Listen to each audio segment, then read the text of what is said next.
이제 토지 용어입니다.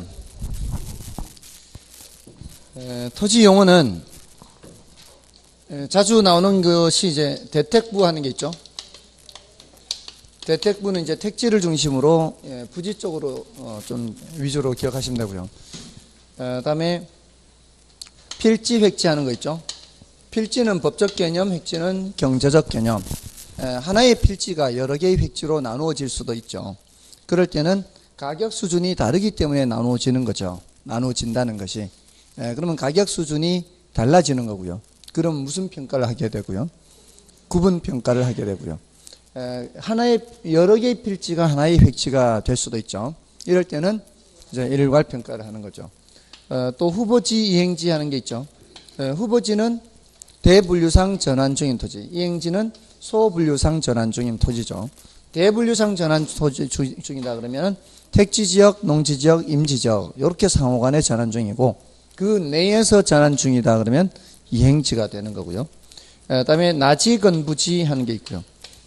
지상에 건물이 없는 토지이면서 등기부상으로도 깨끗해야 되죠.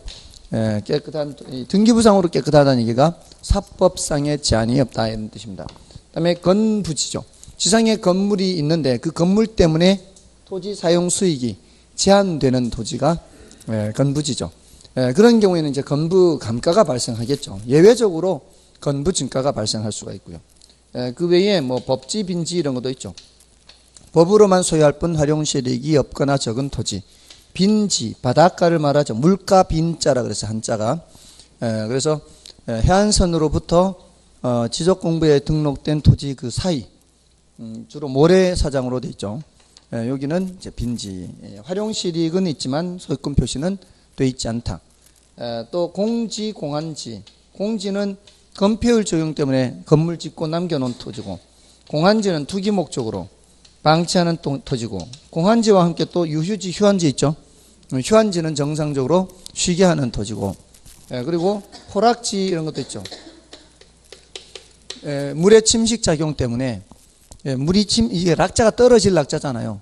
무너져 내리는 거죠. 토지가 무너져 내리는 이유가 뭐겠어요? 물이 자꾸 갉아먹잖아요. 이렇게 침식하면은.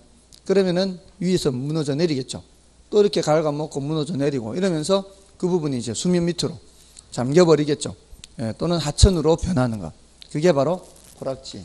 뭐 이런 여러 가지 구분들이 있습니다. 그러니까 여기도 결코 어렵게 출제되지 않고 뜻남물었기 때문에 여기서는 다 맞춰야 돼요. 그래서 8번에 1번. 대지란 주거지, 상업지, 공업지, 주상공이 다 나왔죠. 이러면은 뭐 그 건물 부지로 이용되고 있거나 이용될 것이 사회경행 합리적이라고 인정되는 토지. 그건 택지잖아요. 주상공이 다 나오면은 택지.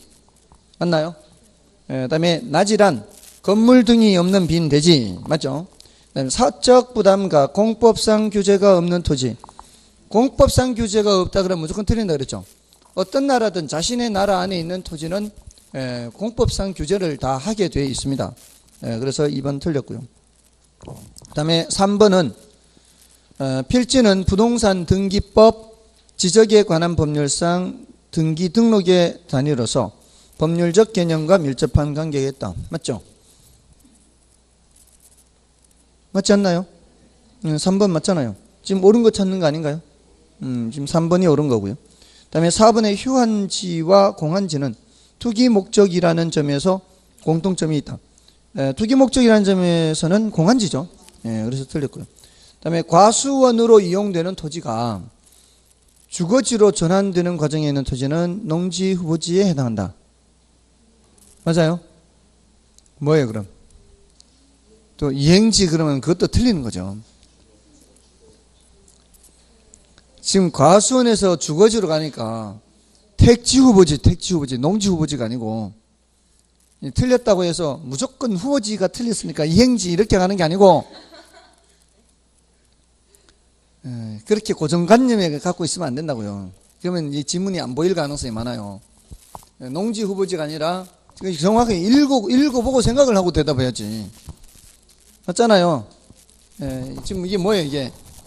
택지지역, 농지지역, 임지지역, 택농임인데 여기 다시 주상공이 있잖아요. 그 내에서는 여기서는 전답과가 있잖아요. 맞나요? 예, 여기에서 이쪽으로 가고 있는 토지는 이렇게 했잖아요. 예, 이게 과수원으로 이용되는 토지가 주거지로 전환돼 이렇게 가고 있잖아요. 그러면 이제 후보지 맞잖아요. 근데 농지 후보지가 아니고 택지 후보지 이렇게 되는 거지. 됐나요? 정답은 3번이었고요. 다음에 이제 9번은 여러분이 봐주시고요. 26쪽에 10번, 11번을 보겠습니다. 10번은 토지에 대한 용어이다. 오는 것은 1번에 공단이 재개발되어 아파트 단지로 변화하고 있는 과정에 있는 토지. 공단이면 여기잖아요. 아파트는 이쪽이죠. 이거 뭐예요 이게? 이행지죠. 이 범위 내에서 움직이니까 이행지예요. 네, 그래서 틀렸고요. 그 다음에 이번에 포락지 나왔네요. 네, 수면 밑으로 잠긴 토지 또는 하천으로 변한 토지 맞죠? 네, 공유수면관리법상으로는 이제 수면 밑으로 잠긴 토지 이렇게 말합니다. 그 다음에 3번에 공한지란 이건 공한지는 투기 목적으로 방치하는 땅 아닌가요? 근데 시설물의 바닥 토지 가운데 건축법인 건폐율 적용 때문에 남겨놓은 땅은 공지잖아요. 틀렸고요. 그 다음에 법지란 해안선으로부터 지적공비 등록된 지역까지 사이는 빈지죠. 법지가 아니고. 그 다음에 부지란 건축물을 건축할 수 있는 토지로서 주상공 등으로 이용 중이거나 이용 가능한 토지. 요거는 택지죠. 아까 주상공 다 이렇게 나오면은 택지라 그랬잖아요. 그래서 틀렸고요. 정답은 2번 포락지가 되겠습니다. 다음에 이제 후보지와 이행지에 관한 다음 설명을 주는 것은 요거는 좀 난이도가 높아요. 지금까지 이렇게 난이도가 높게 질문한 적이 없어요. 지금까지 우리 부동산 용어는 그냥 뜻만 물어왔거든요. 근데 11번은 뜻만 물은 게 아니라 약간 내용이 있어요. 그 농지 지역에서 택지 지역으로 전환 중인 지역의 토지는 후보지며 맞죠? 이렇게 가는 거는 후보지이며 이 경우 공간 정보의 구축 및 관리 등에 관한 법률상 토지 지목 변경이 뒤따른다. 그러면 이제 지목을 알아야 된다는 얘기 아니에요. 28개 지목에 전답과목 인강염 대장학도철 천재 주요창구 채원종 양수홍자 삼여잡하죠. 근데 그 전답과가 있잖아요. 전답과 이제 지금쯤이면은 거의 귀에 익숙하죠. 스스로 읊을 수 있나요 혹시? 한번 해볼까요 한번? 여기 외우고 있어요? 한번 시범으로 운을 띄워볼게요. 전 그 다음에 이제 대, 주, 양. 그러니까 예전에 한시 읊을 때 이렇게 했거든요. 운을 띄우면 운에 따라서 이렇게 그 운이 맞잖아요. 그 지난번에 그 권학가 있잖아요. 권학가 소년인호 항난성하고 이렇게 하잖아요. 그럼 성 하면서 이게 맨 끝자리가 이게 아마 저걸 거예요. 운자, 운이 돌아가는 거죠. 그리고 소년인호 항난성, 소년은 늙기가 쉽고 학문은 이루기가 어렵나니 일촌광음이 불가경이라. 그럼 경 이렇게 일촌광음이 불가경이라 이런 식으로 한마디의 짧은 시간도 가벼이 여기지 말지어다. 그 다음에 지당춘초 미각효론이 지당춘초 못 지자요. 당자는 돌석자 옆에다가 당나라 당자 쓰는 건데요. 이게 이제 연못을 이렇게 조성할 때 쓰는 이제 큰 바위돌 있죠. 그거를 당이라 그래요. 그 이제 봄에 보면은 그 돌틈 사이에 풀들이 자라잖아요. 그래서 지당춘초예요. 못 옆에 그 봄풀이 미각몽이러니 아침 꿈을 깨지 않았는데 뭐 이런 거예요. 꿈을 깨지 않았는데 계전 오엽 이추성이라. 계단 앞에 오엽 오동나무 잎은 이미 이추성 이미 가을 소리를 내는구나. 소리성자예요. 그러니까 아직 봄이 지나지도 않았는데 벌써 가을이 깊은 소리가 나는 거죠. 시간이 그만큼 빨리 간다는 얘기예요. 그러니까 시간이 빨리 가죠. 그러니까 봄풀은 아직 잠도 깨지 않았는데 계단 앞에 오동나무 잎은 벌써 가을 소리를 내는 거예요. 그 오동나무 잎이 소리가 서럭서럭 소리가 크잖아요. 이게 입도 크고 이 가을이 되면은 그러니까 그게 권학가예요. 권학가. 그러니까 공부 열심히 하라 이 말이에요. 공부 열심히 하라. 제가 중학교 때 이 한시를 보고 아 그렇구나. 그래서 그 중학교 때 이거 배웠어요. 한시를.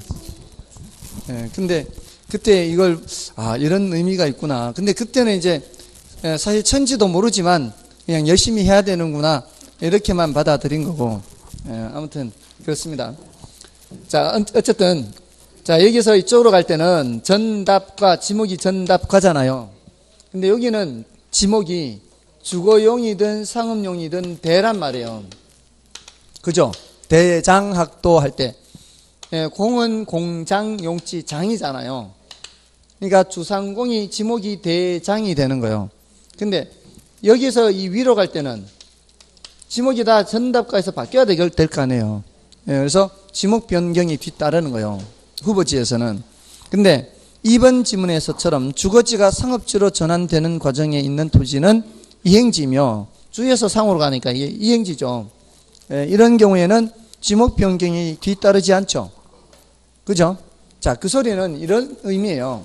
후보지의 경우에는 모두 다 지목 변경이 뒤따르는데 이행지의 경우에는 지목 변경이 뒤따를 수도 있고 그렇지 않을 수도 있는 거예요.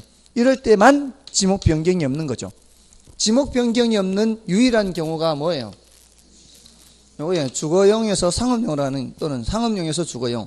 근데 어떤 게 일반적이에요? 주거용에서 상업용으로 하는 게 일반적이죠. 그럴 때만 지목 변경이 없고 나머지는 다 지목 변경이 있는 겁니다. 됐죠? 자, 근데 지금까지 이런 식으로조차도 질문을 하지 않았어요. 그냥 단지 대분류상 전환 중이냐, 소분류상 전환 중이냐, 용도지역 상호간 전환 중이냐, 용도지역 내에서 상호간의 전환 중이냐, 이렇게만 질문했다 이 말이에요. 됐죠? 다음에 3번 후보지 지역의 지역 분석은 전환 후의 지역 요인을 분석하는 것이 원칙이 돼 전환이 완만한 경우는 전환 전의 지역 요인이 중시되어야 한다. 이거는 감정평가상 전환 중인 토지는 당연히 뭘 기준으로 하되 전환 후를 기준으로 하되 전환이 완만한 때는 전환 전 맞고요. 다음에 4번처럼 이렇게 하는데 또 속으면 안 되고요. 주거지가 상업지로 전환된 토지는 이행지가 아니고 상업지죠. 상업지. 전환이 돼버렸으니까. 전환된이잖아요. 된. 그러니까 여기는 어렵게 출제를 못하기 때문에 무슨 수를 써서라도 틀리게 할 수 있는 방법을 자꾸 연구를 해요. 그러니까 이렇게 전환 중이라고 해야 되는데 전환된 이것도 틀린 지문이다 이 말이에요. 그다음에 이행지란 부동산의 용도적 지역인 택, 농, 임 내에서죠. 내에서 상호간에 했으니까 맞는 말이 되는 거죠. 4번이 정답이고요. 자, 이제 넘어가시면 12번은 이제 여러분이 보시고요. 13번, 14번은 이게 28개 지목과 관련되는 거죠. 자, 이 28개 지목과 관련되는 거는 사실은 조금 전에 28개 지목을 못 외워도 이런 뭐 택지, 부지, 필지역지 이런 거를 여기서 공부를 했다면 구별을 할 수는 있죠. 그래서 지금 두 번째 택지와 세 번째 공지, 니은, 디귿하고 택지, 공지는 여기서 이미 나왔던 거잖아요. 나머지 기역, 리을, 미음이 지목에 해당하는 것이고요. 14번은 이제 여러분이 봐주시면 되겠죠. 자, 이제 넘어가셔서요. 15번을 보겠습니다. 자, 15번이 간혹 나옵니다. 이건 10분의 1 내지 10분의 2예요. 10분의 1에서 10분의 2 정도인데 주택의 종류를 이제 구별하는 겁니다. 주택 종류. 자, 여기 이제 단독주택하고 공동주택으로 나누죠. 가장 큰 차이가 뭘까요? 중요한 차이가. 단독주택과 공동주택의 가장 큰 차이는 구분소유, 구분소유. 구분소유라는 게 가장 큰 차이입니다. 그 소리는 단독주택의 경우에는 이 건물 등기부와 토지 등기부를 각각 떼야 돼요. 우리나라는 건물은 독립정착물로 보니까 맞나요? 각각 등기부를 떼야 되는데 공동주택의 경우에는 각각 떼지 않죠. 그냥 등기부를 떼면 몇 동 몇 호를 떼면 거기에 제일 앞에 표제부가 있어서 거기에 토지와 관련된 사항을 포함하고 있잖아요. 그러니까 이미 거기에 토지에 관한 사항이 들어있어서 따로 토지에 대한 것을 떼지 않는단 말이에요. 됐나요? 그게 가장 큰 특징이에요. 공동주택과 단독주택의 가장 큰 차이점입니다. 그래서 인터넷으로 등기부 뗄 때도 대법원 사이트에 가면은 토지 플러스 건물 이렇게 돼 있는 게 있고, 집합 건물 이렇게 있는 게 있고, 토지만 따로 돼 있는 게 있고, 이게 따로따로 돼 있는 게 있잖아요. 그래서 공동주택은 집합 건물로 가야 되는 거죠. 자, 아무튼 자, 이렇게 해서 단독주택은 이제 말 그대로 단독주택이 있고요. 그다음에 다중주택이 있고요. 그다음에 다가구주택이 있죠. 그다음에 이게 다세대주택이 있고요. 그다음에 연립주택이 있고요. 아파트가 있죠. 이쪽에서 이쪽으로 갈수록 규모가 점점 커지죠. 이렇게 갈수록. 여기는 규모가 똑같죠. 이게 660제곱미터 이하고요. 이것도 660제곱미터 이하고요. 근데 규모는 같은데 뭐가 달라요? 얘는 4계층까지고요. 얘는 3계층까지죠. 3층과 3계층은 다른 개념이죠. 주택으로 사용되는 부분이 3계층이라는 얘기고요. 밑에 주차장이 있으면 더 층수는 올라갈 수가 있죠. 그다음에 여기도 3계층까지고 얘는 330제곱미터 이하죠. 330제곱미터 이하요. 그러니까 규모가 더 작죠. 얘는 664계층이고 660제곱미터 초과죠. 초과요. 여기는 5계층 이상이죠. 됐나요? 자, 근데 여기서 요거 차이는 뭐예요? 얘는 이제 구분 소유 되고 안 되고 3계층이다, 4계층이다 이런 거고. 여기서는 얘하고 얘는 이제 규모의 차이가 있고요. 그거 말고 무슨 차이가 있어요? 다중주택과 다가구주택의 차이. 이거 결정적인 차이. 독립주거. 키워드가 독립주거예요. 이거는 독립주거가 가능한 거고, 이건 독립주거가 안 되는 거예요. 그럼 독립주거의 구분 기준의 가장 키포인트는 뭐예요? 주방이에요, 주방. 취사가 되느냐, 안 되느냐. 먹는 게 더 중요해요, 싸는 게 더 중요해요? 먹는 게 더 중요해요, 먹는 게. 먹어야 쌀 거 아니에요. 싸더라도 먹어야 쌀 거 아니에요. 화장실은 공동 화장실을 이용하더라도 취사하고 이렇게 요리해서 먹는 거는 각각하고, 옛날에 그 저기도 무슨 수재민 나타나고 이렇게 했을 때 임시 거처 이렇게 할 때도 이게 공동 화장실을 쓰더라도 따로따로 이렇게 하잖아요. 옛날에 다 그렇게 했잖아요. 맞죠? 밥을 같이 먹고 싸는 걸 각각 싸는 건 아니잖아요. 그때 보통 그런 임시 수용 시설들이라는 것이 대부분 화장실은 같이 사용하고 먹는 것이 이제 구분되어 있잖아요. 아닌가요? 제 고향에도 예전에 이제 수해가 있었어요, 수해가 한 번 있었는데, 그 수해 때 이재민들을 한 대 이렇게 수용한 곳이 있거든요. 거기가 60년대에 수해가 났는데 80년대까지 거기가 있었어요. 그러니까 그동안에도 여기가 그 길을 벗어나지 못한 거죠. 그랬는데, 그 동네 가면 이제 화장실이 공동 화장실이에요. 공동 화장실이고 이제 칸이 나눠져 있는 거죠. 아무튼 근데 이게 이제 뭐 때문에 말씀드린가 하면, 대학가에 가면은 다중주택이 많단 말이에요. 왜냐하면 다중주택은 학생이나 직장인들이 장기간 거주할 수 있는 구조로 돼 있거든요. 이제 잠만 자고 왔다 갔다 하잖아요. 원래 의도는 그렇잖아요. 잠만 자고 왔다 갔다, 잠만 자고. 근데 거기에서 취사를 할 수 있게끔 불법 구조 변경을 한단 말이에요. 그러면은 중개를 하실 때 그 설명을 해야 될 거 아니에요. 중개할 때 설명해야 되고, 원래 어떤 형태의 건물인데 이렇게 돼 있으니까 알고 사셔라. 이거 해야 되는 거 아닌가요? 설명해야지. 예? 그러니까 확인서 해야 되잖아요. 해야 되고, 이제는 저것도 해야 된다면서요. 내진 설계. 언제부터예요, 그게? 아직 자격증을 취득 안 했으니까 별 관심이 없죠? 이번 달부터 안 해요? 7월 아니 7월? 7월 초인지 7월 말인지는 모르겠는데 아무튼 8월부터인가는 해야 돼요. 아파트는 안 해도 돼요. 아파트는 이제 이미 다 내진 설계돼 있고 뭐 이렇게 해서 안 해도 되는데 이런 일반 건물들은 내진 설계가 돼 있는지 안 돼 있는지를 공인중개사가 확인을 해서 설명을 해줘야 돼요. 아무튼 자, 그러니까 이런 거 확인 설명해야 된다고요. 됐죠? 자, 그러면 1번 다가구 주택은 주택으로 쓰이는 층수가 3개층 이하이고 19세대 이하가 거주하는 구분 소유권 등기가 불가능한 단독주택이다. 맞죠? 그 다음에 다세대 주택은 공동주택이죠. 주택으로 쓰이는 층수가 4개층 이하이고 구분 소유권 등기가 가능한 공동주택이다. 맞고요. 다중주택은 학생이나 직장인 등 다수가 장기간 거주할 수 있는 구조주택으로 공동주택이 아니라 단독주택이죠. 그래서 틀렸고요. 연립주택은 연면적 660제곱미터를 초과하고 주택으로 쓰는 층수가 4개층 이하이며 구분소유권 등기가 가능한 공동주택이고 아파트는 5개층 이상이고. 됐죠? 넘어갑시다. 나머지는 이제 좀 확인하시고. 자, 이제 부동산 특성이에요. 자, 이 부동산 특성이 아까 말씀드렸듯이 이제 문제 풀면서 해야 돼요. 이 부동산 특성은 기본서 보고 따로 공부하면 공부하는 만큼 손해요. 왜냐하면 공부한다고 되는 게 아니거든. 공부한다고 이게 쉽게 안 돼요, 이게. 그러니까 이거는 문제 풀면서 하는 수밖에 안 돼요. 그죠? 그게 가장 효율적인 방법이에요. 부동산 특성. 대신 이제 부동산 특성에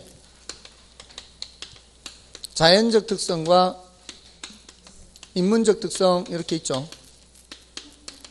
이 자연적 특성은 선천불변 고정이죠. 선천불변 고정이에요. 근데 인문적 특성은 어떻습니까? 후천적이고 가변적이죠. 유동적이고요. 자, 이거를 문제를 풀면서 부동성 있죠. 또 부증성도 있을 거 아니에요. 또 영속성도 있을 거 아니에요. 또 개별성도 있을 것이고요. 인접성도 있고요. 용도 다양성도 있고요. 그 다음에 병합 분할 가능성도 있고요. 그 다음에 위치 가변성. 물리적 위치는 고정되어 있지만 사회적, 정제적, 행정적 위치는 변할 수 있죠. 그 중에서 앞쪽이 더 중요하다 그랬잖아요. 이거는 다 외우고 계시지 않나요? 제가 뭐 잘못 쓴 거 있나요? 앞쪽이 더 중요하고요. 이렇게 해놓고 반복해서 나오는 걸 이제 한번 나열해 보는 거죠. 나열해 보면은 어떤 것들이 더 자주 등장하느냐, 더 자주 등장하는 것만 따로 더 체크 표시해서 그런 것들 위주로 해도 웬만큼은 된다는 겁니다. 자, 1번부터 보겠습니다. 자, 1번에 부동성은 부동산 시장을 부분 시장으로 만들며 부분 시장이란 말이 나왔죠. 이 부분 시장은 국지성과 관련되죠. 단골 손님이죠. 이거 국지라는 말이 부분 시장. 그죠? 부분이 국지라는 말이 뭐예요? 국부라는 의미잖아요. 국부, 국지. 국지적 집중호우 하잖아요. 그러니까 그 지역, 일부 지역에만 집중적으로. 그럼 국부라는 의미고 그 부분을 말하는 거죠. 그 다음에 부분 시장별로 초과 수요, 초과 공급이 지속되게 한다. 자, 이거는 동산 같으면은 초과 공급이 이제 물량이 남죠. 남는 곳에서 모자라는 곳으로 이동을 시켜버리면 되잖아요.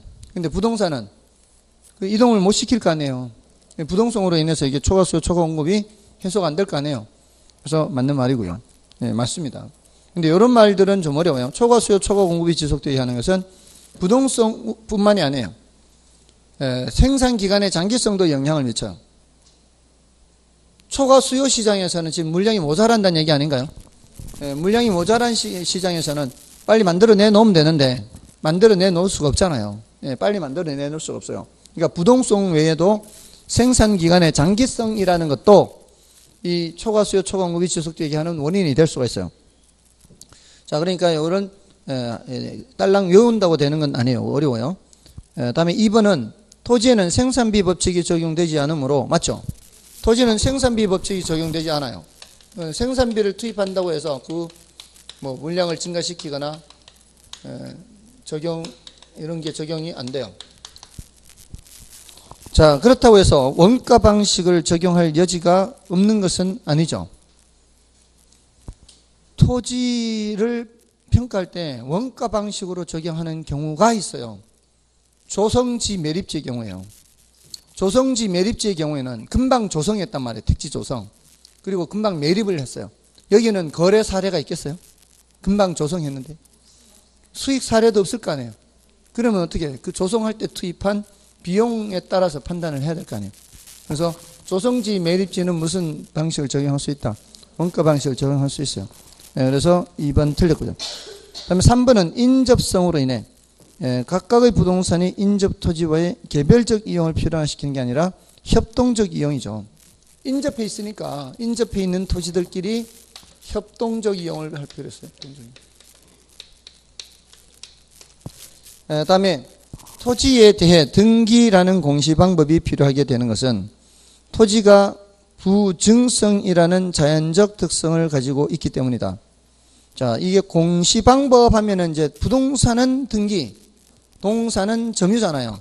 이 동산이 점유인 것은 동산은 어디든 굴러다니는 놈이니까 이거를 점유를 하고 있어야 공시가 되니까 저 사람 거겠구나 될 거 아니에요. 근데 토지는 부동산이잖아요.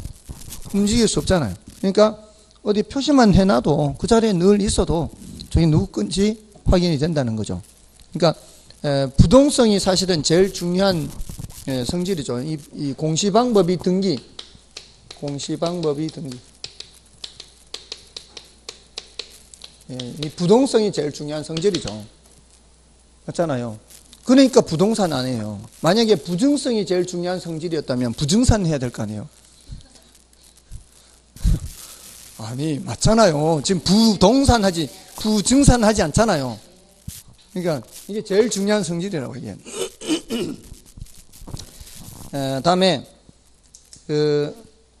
5번은 부동산의 자연적 특성은 선천적, 원초적, 유동적이 아니죠. 이건 고정적이잖아요. 그래서 틀렸고요. 정답은 1번이고요. 다음에 넘어가시면은 자, 2번은 난이도가 높지는 않은데 중요도가 높죠. 2번은 난이도 높지 않은데 중요도가 높아요. 이런 거 틀리면 안 돼요. 외부 효과는 그 밑에 이제 3번 문제 풀면서도 나와요. 그러니까 이제 3번 문제를 풀겠습니다. 2번은 여러분이 보시고요. 그 옳은 것을 모두 고르면 했어요. 3번 문제에서. 자, 기억에 토지의 지리적 위치는 인간의 힘으로 이동시킬 수 없는 특성으로 인하여 무슨 성질이에요? 부동성이죠. 그래서 부동산 시장은 지역적으로 세분화, 이게 또 부분 시장이잖아요. 또 나온 거예요. 지금 나왔던 게 또 나온 거예요. 그다음에 물리적으로 복수의 토지는 있을 수 없다. 이게 무슨 성질? 복수의 토지는 있을 수 없어요. 개별성이잖아요. 같은 게 있을 수 없다는 얘기 아니에요. 개별성이죠. 개별성으로 인해서 비대체적이며, 맞죠? 비대체성이요. 대체 안 돼요. 그거하고 같은 게 없으니까.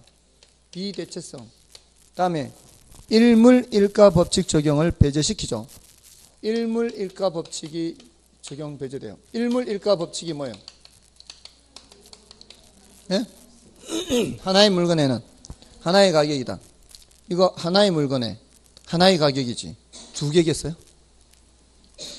이거 하나의 물건에 하나의 가격이지. 두 개겠어요? 두 개예요? 그럼 동산도 일물일가 법칙 적용되고 부동산도 일물일가 법칙 적용되고 다 되는데 그렇게 해석하면 안 돼요. 하나의 물건에 하나의 가격 이렇게 하면은 다 적용이 돼요. 동일한 물건에는 동일한 가격이라는 뜻이에요. 동일한 물건이라면 동일한 가격이 적용된다는 게 일물일가 법칙이에요. 근데 부동산은 동일한 가격, 동일한 물건 자체가 없잖아요. 그러니까 또 일물일가 법칙이 적용되지 않는다 그러는 거예요. 됐나요? 자, 이런 생산비 법칙이 적용 안 된다. 이런 적용 안 되는 게 많죠. 일물일가 법칙이 적용이 안 된다. 또는 소모를 전제로 하는 재생산 이론이 적용되지 않는다. 이런 말 있잖아요. 적용이 안 돼. 재생산이 뭐예요? 재생산. 다시 생산하는 거 아니에요. 다시 생산한다는 거는 기존의 물건이 없어지니까 다시 생산하는 거 아니에요. 근데 토지는 없어지는 것이 아니니까 재생산이라는 것을 적용할 수가 없는 거죠. 그래서 니은 맞고요. 다음에 디귿은 영속성으로 인해 토지에는 경제적 감가상각의 적용이 배제된다. 맞나요? 영속성으로 인해서 적용 배제되는 것은 물리적 감가예요. 물리적 감가.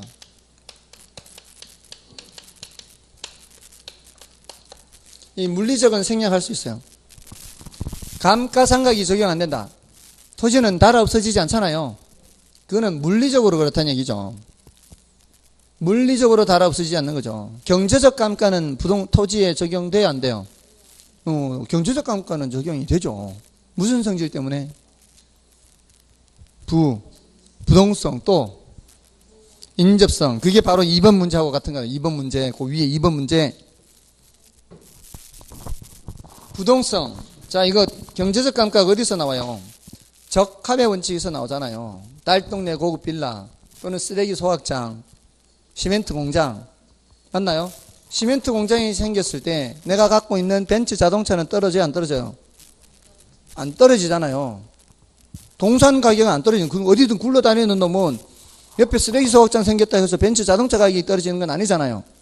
근데 아파트 가격은 떨어지는 이유가 아파트는 도망 못 가는 거고 벤츠 자동차는 도망갈 수 있는 거고. 맞나요? 그러니까 부동성으로 인해서 부의 외부, 특히 이런 부의 외부에 의해서 무슨 감가 발생한다고요? 경제적 감가 발생하는데, 쓰레기 소각장이 생겼을 때 먼 데까지 떨어지냐고요. 땅값이 먼 데까지 떨어지는 게 아니잖아요. 그 인근 지역이죠. 맞나요? 그러니까 여기서도 이렇게 나올 수 있다 이 말이에요. 조금만 생각해 보면 돼. 이거는 조금만 경제적 감가가 어떤 경우에 생기는지를 생각하면은 쓰레기 소각장 이렇게 생각하면 된다고요. 그러니까 예를 들어서 기억하면은 어렵지 않다고요. 일단 그리고 이 지금 우리 성질이 동산하고 비교하는 거잖아요. 부동산 특성이니까 동산하고 비교했을 때 동산에 적용되나 부동산에 적용되나 이렇게 해서 부동산에는 적용되는데 부동산에 적용 안 된다. 이렇게 하면은 그건 무슨 성질이에요? 그건 부동산이에요. 부동산. 동산과 부동산하고 비교했을 때. 그게 가장 큰 특징이 바로 부동산이기 때문에. 됐나요? 그 다음에 토지는 생산비를 투입하여 물리적인 절대량을 임의로 증가시킬 수 없는 특성. 무슨 성질? 부증성이죠. 부증성으로 인하여 조성지나 매립지는 물리적인 양의 증가가 아닌 토지의 이용 전환을 의미하는 거죠. 그러니까 물리적으로는 그 양을 증가시킬 수 있다 없다? 없다. 물리적 공급이 된다 안 된다? 물리적 공급이 안 된다는 거는 무슨 성질 때문에? 부증성. 이거는 토지 물리적 공급 곡선이 뭐예요?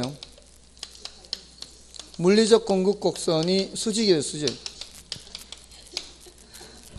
됐나요? 왜? 뭘 잘못 먹었어요 갑자기?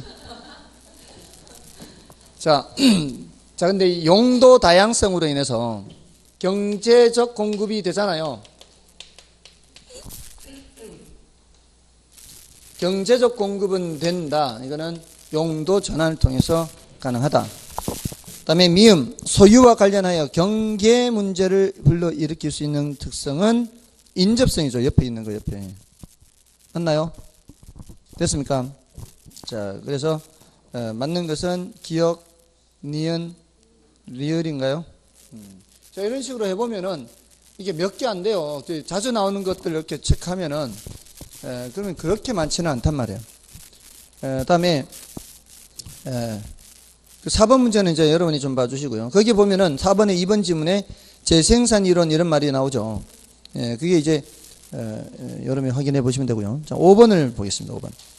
토지의 자연적 특성에 대한 설명이다. 오는 것은 자, 1번에 부동성은 토지의 감가상각 적용을 배제시키고, 감가상각 적용 방금 나왔죠. 감가상각 적용 배제시키는 것이 뭐였어요? 영속성이었죠. 그냥 감가하면은 물리적 감가를 전제로 하는 거예요. 다른 거는 다 붙인단 말이에요. 경제적 감가, 기능적 감가는 다 붙이는데 물리적 감가는 이걸 생략할 수가 있어요. 그냥 감가하면은 물리적 감가예요. 그게 물리적 감가 삼각 적용 배제하는 것은 부동성이 아니라 영속성이에요. 영속성. 근데 뒤에 지역 분석을 필요하게 한다. 이거는 맞죠? 지역 분석을 하는 이유가 뭐였어요? 감정평가에서. 지역 분석을 하는 이유가 똑같은 건설사가 지은 아파트라 해도 이게 어느 지역에 있느냐에 따라서 달라진다 그랬잖아요. 동사는 똑같은 생산 공정으로 생산한 동사는 여기서 팔든 저기서 팔든 같은 물건이잖아요. 근데 똑같은 설계도면으로 똑같이 지어도 여기서 건설하냐 저기서 건설하냐 다른 건 부동성 때문에 그런 거 아니에요. 그러니까 지역 분석을 하는 거 아니에요. 그리고 지역 분석은 인근 지역의 경계가 어느 정도까지 이렇게 이 구분되어 되는 거니까 인접성도 지역 분석에서 얘기할 수가 있는 거고. 맞나요? 그러니까 부동성과 인접성은 겹치는 게 꽤 많아요. 그 다음에 부증성은 생산비 법칙을 토지에 적용하지 않게 하며, 이건 앞에 나왔잖아요. 근데 부동산 활동을 임장 활동을 하는 건 뭐예요? 부동성이죠. 이 부동성이 제일 많아요. 부동성이. 임장 활동. 그 다음에 개별성은 토지의 일물 일가 법칙이 적용되게 하고 적용되지 않잖아요. 그 위에 부증성은 생산비 법칙 적용 안 되고 개별성은 일물 일가 법칙이 적용 안 되고 그다음에 아까 영속성은 재생산 이론이 적용 안 되고 됐나요? 그래서 한번 틀렸죠. 그 다음에 뒤에 부동산학에 있어서 공통적인 원리나 이론의 도출을 어렵게 한다. 그 뒷부분은 맞아요. 자, 원리라는 게 뭐예요? 원리, 이론 이런 것들은 어떤 공통점을 찾는 거죠. 규칙성 찾는 거고. 근데 공통점을 찾으려면 이 물건, 저 물건, 저 물건이 서로 갖고 있는 공통점이 있어야 될 거 아니에요. 그래야 공통된 원리를 찾는데 개별성에 따라서 이 물건, 저 물건이 다 제각각이면 어떤 공통점을 찾기가 어렵잖아요. 원리를 찾기가 어려운 거죠. 그래서 개별성에서는 이런 말도 해요. 표준지를 선정하기가 곤란하다 그래요. 표준지라는 게 50만 필지 있다 그랬죠. 이게 4천만 필지 중에 50만 필지를 샘플로 뽑아놨는데 그 표준지라는 거는 다른 토지들을 대표할 수 있어야 되지 않나요? 그게 표준지 아닌가요? 가장 표준적인 거? 근데 서로 지각각이면 누가 누굴 대표해요? 다 제각각인데. 그러니까 개별성으로 인해서 뭐를 선정하기가 곤란할 수 있어요? 표준지를 선정하기가 곤란하다. 이것도 여기 나오기는 해요. 표준지 선정 곤란. 원리나 이론 도출 곤란. 공통점을 발견하기 어렵기 때문에 그런 거예요. 그 다음에 인접성은 용도적 측면에서 대체 가능성을 갖게 하며 외부 효과에 이론적 근거가 된다. 이거는 가능하죠. 물리적으로는 비대체적이지만 인접해 있거나 용도 다양성으로 인해서 대체 가능성을 갖게 합니다. 그래서 4번은 맞는 말이고요. 부동성은 5번에 부동산 활동이나 현상 등을 지역화, 국지화 맞죠? 자, 근데 소유와 이용의 분리가 뭐예요? 영속성. 이 소유와 이용의 분리를 바로 영속성으로 가면 이해하기가 어려워요. 바로 영속성으로 가면 어려운데 소유와 이용 분리. 이걸 내구재라고 생각하면은 그래도 이해가 더 쉬워요. 내구재. 내구재 해서 영속성으로 가야 돼요. 그러면 조금 더 이해하기가 쉬워요. 왜냐하면 내구재하고 비교하는 게 뭐가 있어요? 단용재거든요. 내구재와 단용재. 단용재는 뭐예요? 한번 써버리면은 이제 없어져 버리는 거죠. 그러니까 우리가 먹는 식품도 단용재죠. 제가 좋아하는 과일 사과도 그래. 사과 소유는 내가 할 테니까 먹기는 네가 먹어라. 소유는 내가 하고 이용은 네가 하고 먹기는 네가 먹고. 말이 돼 안 돼? 안 되죠. 단용재는 한 번 없어지는 게 안 돼요. 예, 또 뭐 연탄 같은 거 빌릴 때, 야 소유는 내가 할 테니까 쓰기는 네가 써라. 안 되잖아요. 빌리는 거 없어져 버리는 거잖아요. 그러니까 소유는 내가 한다는 게 말이 안 되는 거예요. 넘어가 버리는 거지. 근데 내구재는 어때요? 소유는 내가 하되 쓰기는 네가 써라. 쓰는 동안 사용료 내라. 되죠 이게. 한 번 쓴다고 없어지는 물건이 아니니까. 자전거, 자동차 이런 거 임대차가 되잖아요. 임대차. 자전거 임대차 하잖아요. 놀이공원 같은데, 유원지 같은데 하면, 그 내구재는 뭐가 가능한 거예요? 임대차가 가능하죠. 그러니까, 이 소유와 이용이 분리된다. 여기 이제 임대차도 함께 나오는 임대차도. 어려워요? 소유는 내가 하되, 이용은 네가 해라. 이용료를 내야 될 거 아니에요. 그 사용이 임대료라면 임대료. 맞잖아요. 그리고, 자, 주택도 마찬가지. 주택도 영속성은 아니지만 내구재는 다 이와 관련된 게 가능하다고요. 그러니까 부동산의 경우에 소유는 내가 하되 이용은 당신이 하세요. 임대세 놓잖아요. 그러니까 그 세 놓는 동안에 뭐를 받아요? 임대료 받죠. 그게 뭐예요? 소득, 이득이든 소득, 이득. 자, 그러면 사용을 다른 사람이 하고 있는 그 기간 동안에 내가 사용은 전혀 하지 않더라도 부동산 가격이 올라간 거는 사용한 사람 거요? 갖고 있는 사람 거요? 갖고 있는 사람 거죠. 소유하고 있는 사람한테 뭐가 발생해요? 자본이득이 발생한다고요. 이런 얘기도 어디서 나온 얘기예요? 영속성, 내구성에서 나온 얘기란 말이에요. 맞나요? 그 다음에 임대차, 이런 걸 이해를 하면은 이 내구재로 가야 이해가 된단 말이에요. 내구재. 됐나요? 이런 건 다 어디서 나오는 얘기예요? 영속성에서 나오는 얘기다, 이 말이에요. 됐죠? 자, 그럼 됐고, 5번. 자, 6번은 제 앞에 나왔는 게 이제 중복되는데, 그 5번 지문에 절량 분석이라는 게 나와요. 이게 이제 어려워요. 6번의 5번 지문에 절량 분석, 이거는 어렵기 때문에, 이게 왜 어려운가 하면 이것도, 이게 이제 중고주택 재고량 이런 개념하고 연결되는 거예요. 재고량. 중고주택 재고량. 재고 개념이 무슨 개념이에요? 절량 개념이에요. 재고. 있는 양. 근데 그 중고주택 재고량 이런 것들은 이제 내구재이기 때문에 이런 게 가능한 거 아니에요. 한번 써서 없어져 버리는 물건이면은 중고 이런 말 없을 거 아니에요. 그래서 중고 이런 말이 나오는 것은 내구재이기 때문에 나오고 거기에 따라 나오는 게 무슨 분석? 절량 분석. 그래서 어디서 나오는 거다? 내구성, 영속성에서 나오는 거예요. 어렵죠. 이런 거는 그냥 생각 안 나면 그냥 패스하고 지나가면 돼요. 다음에 7번을 보겠습니다. 토지의 자연적 특성인 부증성에 대한 설명으로 볼 수 없는 것은 1번에 생산비를 투입하여 물리적으로 양을 늘릴 수 없다. 맞죠? 매립 등으로 농지의 양이 증가된 것은 용도 전환이지 절대량의 증가는 아니다. 이것도 맞죠? 다음에 토지는 생산비를 투입하여 생산할 수 없기 때문에 물리적 공급과 용도적 공급이 불가능하다. 물리적 공급은 안 되지만 경제적 공급은 되죠. 용도 다양성 때문에. 그래서 틀렸고요. 그 다음에 부증성은 면적의 유한성이라고도 하고요. 후보지나 이행지와 같은 용어에 내포되어 있는 토지 개념은 절대량의 토지 증가가 아니며 용도 전환을 의미하는 것이다. 맞죠? 자, 이제 넘어가셔서 8번 문제 볼까요? 몇 개만 더 하고 좀 쉬겠습니다. 부동산의 특성에 관한 연결이 잘못된 것은, 자, 부동성, 지역분석 앞에 나왔고, 임장활동 나왔죠? 자, 이제 부증성이에요. 부증성 좀 더 해야 돼요. 자, 이 부증성은 기본적으로 토지를 그 양을 증가시킬 수가 없잖아요. 토지를 그 양을 증가시킬 수 없기 때문에, 점점 이제 사회가 발전할수록 계속 토지는 더 필요한데도 불구하고 양은 한정되어 있으니까 점점 희소성이 커져. 이 희소성을 중심으로 생각해야 돼요. 토지는 그 양을 증가시킬 수 없기 때문에 희소한 자원이다라는 관점에서 봐야 돼요. 그래서 희소한 자원이기 때문에 가능한 한 효율적으로 이용해야 되죠. 자원을 효율적으로 이용해야 돼요. 그래서 여기 최유효 이용이 나오고요. 여기만 최유효 이용이 나오는 게 아니잖아요. 여기 용도 다양성 이쪽으로, 여기 용도 다양성에서도 최유효 이용이 나와요. 여기서 말하는 최유효 이용은 여러 가지 용도 중에서 가장 잘 이용하는 것이고 그런 의미고, 여기서는 가능한 한 효율적으로 이용해야 된다면 효율적 이용. 됐나요?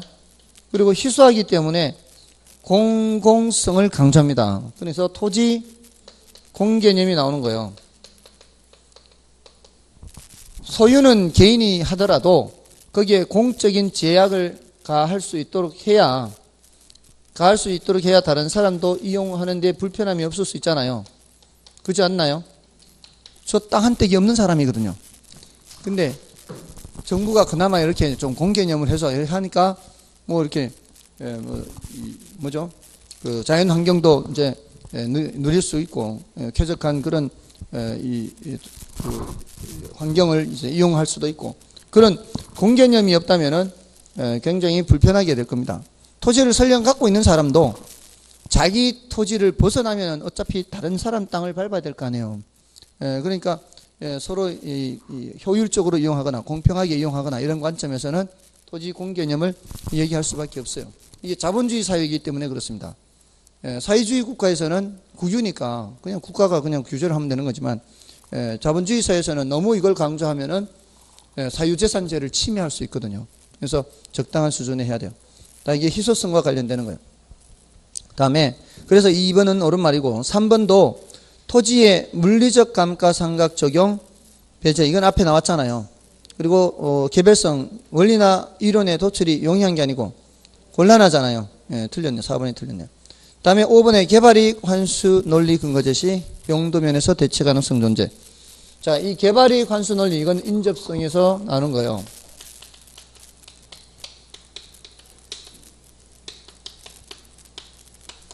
자, 왜냐면은 어떤 지역을 개발하잖아요. 그럼 여기 땅값이 올라가겠죠. 근데 땅값이 여기만 올라가나요? 이 주변도 땅값이 올라가는 거죠. 근데 문제는 이 사람들은 개발이익을 배제하고 보상금을 받습니다. 개발이익을 배제하고 보상금을 받아요. 근데 이 사람들은 수용이 안 되니까 가격이 올라간 채로 개인 간 거래가 되겠죠. 그러면 개발이익이 환수가 잘 안 될 수 있죠.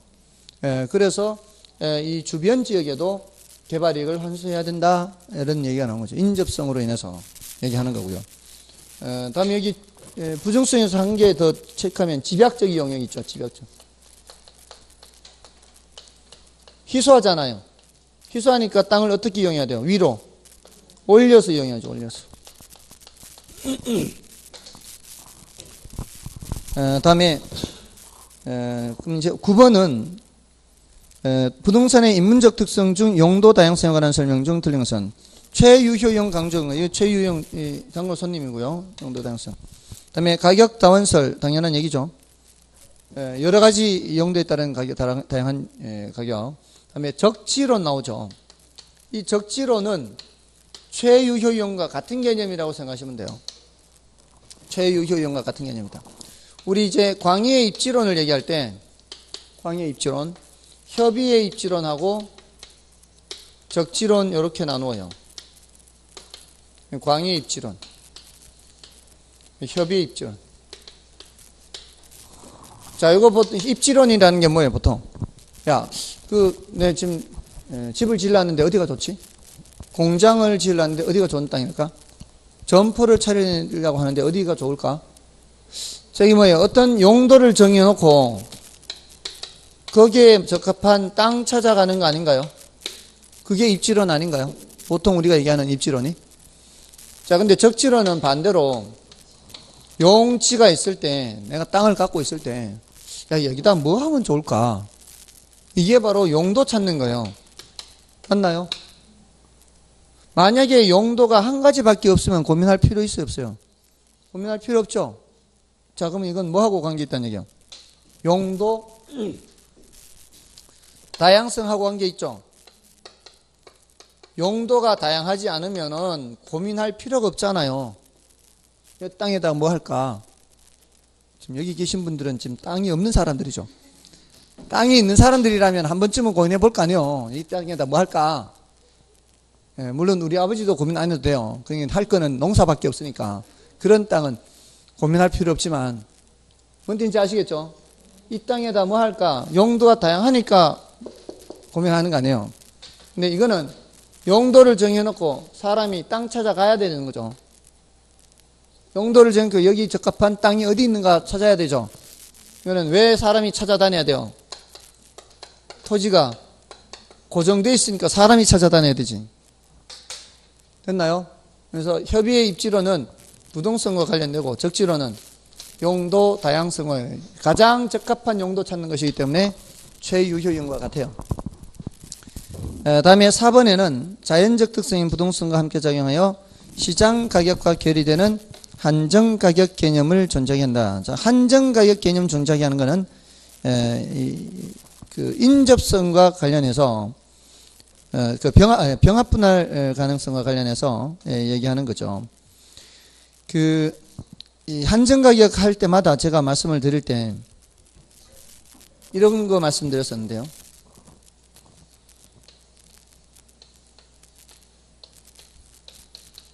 요거 편입해가지고 요 뒷토지 할 때 요 앞토지 소유자한테 요거를 시장 가격으로 살 수 있다 없다. 요 시장 가격으로 못 산다 그랬죠. 시장 가격보다는 훨씬 비싸게 줘야 된다 그러지 않았나요? 그래서 요 한정된 당사자 사이에서만 인정되는 가격이 한정 가격이고요.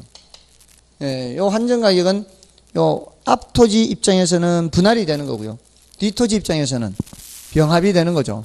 그래서 병합 분할 가능성과 관련되죠. 됐나요? 자, 그래서 4번 틀렸고요. 다음에 10번의 경우에는 그거는 뭐 규모의 경제, 규모의 불경제, 그 3번 지문만 좀 체크하고 나머지는 다 여러분이 보셔도 되겠네요. 그 3번의 규모의 경제 혹은 규모의 불경제는 뭐예요? 규모의 경제는 규모가 커짐에 따라서 평균 비용이 하락하는 현상이고요. 이럴 때는 규모가 커질수록 좋은 거죠. 규모의 불경제는 규모가 커질수록 오히려 비용이 더 증가하는 거예요. 이럴 때는 규모를 낮추는 것이 더 좋아요. 이런 건 전부 다 뭐하고 관계 있는 거예요? 병합 분할 가능성과 관련이 있는 겁니다. 됐나요? 자, 그렇게 봐주시면 되겠습니다. 자, 좀 나머지는 이제 이쪽은 사실 중요도가 좀 낮고요. 이 앞쪽이 부중성 이쪽이 더 중요하니까 나머지는 여러분이 좀 확인하시고 12번부터는 부동산 속성이거든요. 이건 좀 쉬고 하겠습니다.